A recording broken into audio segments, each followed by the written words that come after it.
Sunday morning with Jer, and this week we're going to meet Fluffy the talking possum. You've met him in videos before, but in watching the news this week, I decided that I needed a talking possum because the last video was rather dark and it only had 200 views. My ego requires 500 views, but I said at the same time that I would do a video every Sunday morning. Sunday morning with Jer, I would call it. A very original title. So I decided to add a little zap to the videos. I would develop a talking possum that communicates to God through his tail, and I can talk to the possum. You got the picture? Hello? Just got a message from God. Okay. All right. I'll do that. The possum says the end is near. Now, I'm sure that if you watch this, you say, the old man has lost it. His ego's run amok, and now he's doing another dark video about talking to a possum. I don't think that stuffed animals talk, so he probably doesn't know what he's talking about. I hope that's what you thought. So you see, this week we've had an interesting experience that we've all been through.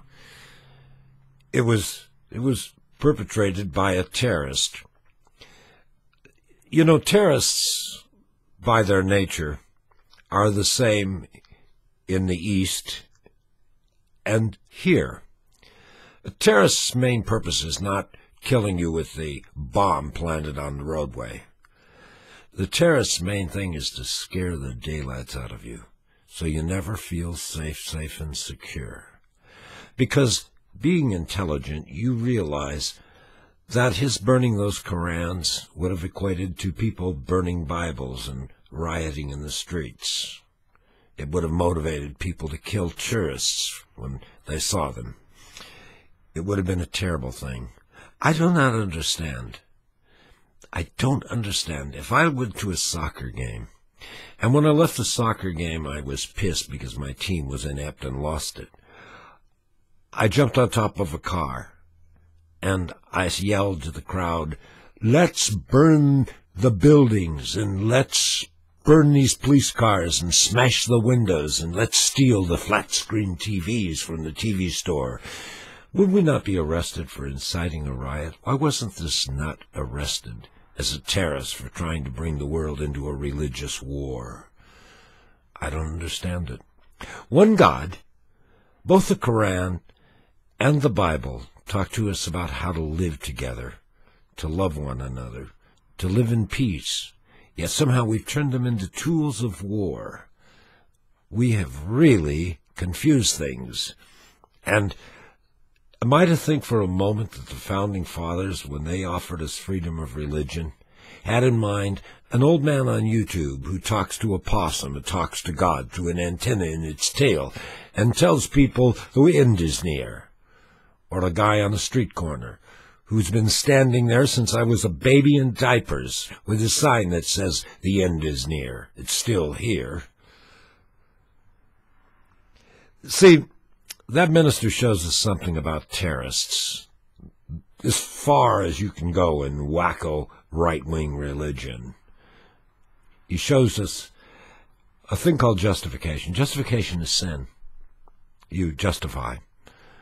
The children have no food, so it's perfectly all right for me to go shoot the guy at the 7-Eleven and take that loaf of bread. See, they make it right for them.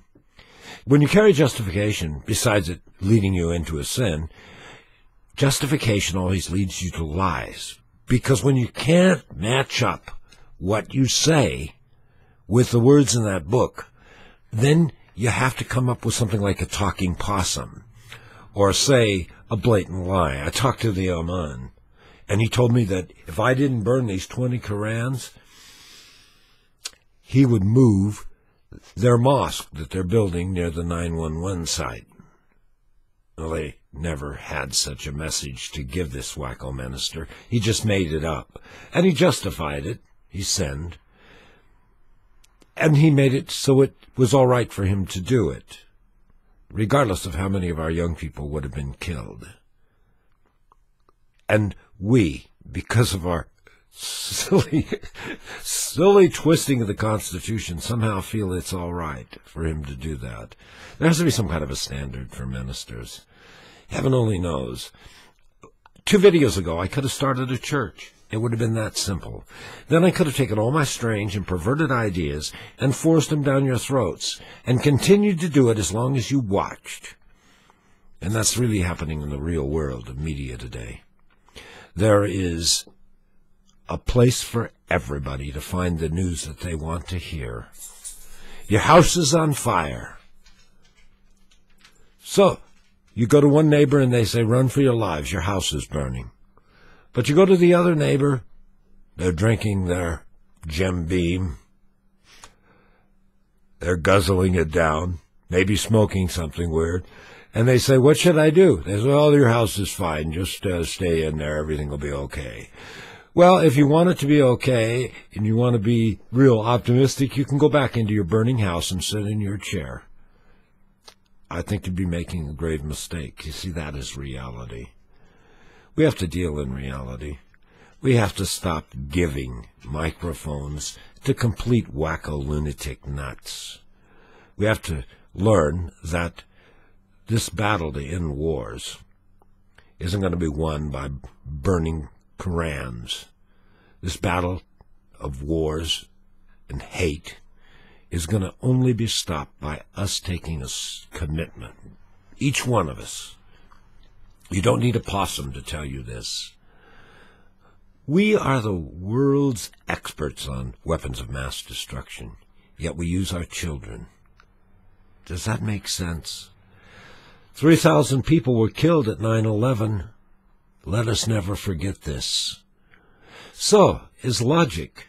We send over 4,500 young people that prepared for a life to have children and grandchildren, with parents that loved them.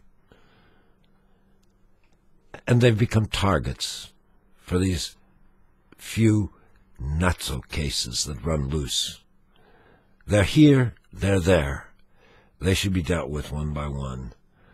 But we certainly don't need to send our young people as targets over there. If you have to die for something, let's die fighting for peace rather than fighting for war.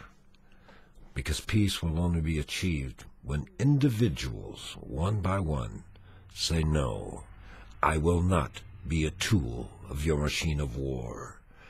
That is not why I raised my children. That was not the reason I was raised. You cannot, in a few months, turn me from a person of love to a person of violence and hatred. And if you try, and somehow I make it home, I'm going to be twisted, and I'll never be right. I don't know how we think for a second that we can balance things that way. We can only balance things by taking a commitment that says, if I have to die, let it be for peace. I will no longer be a tool of your war. One by one. It's very simple. Have a good Sunday morning, dudes.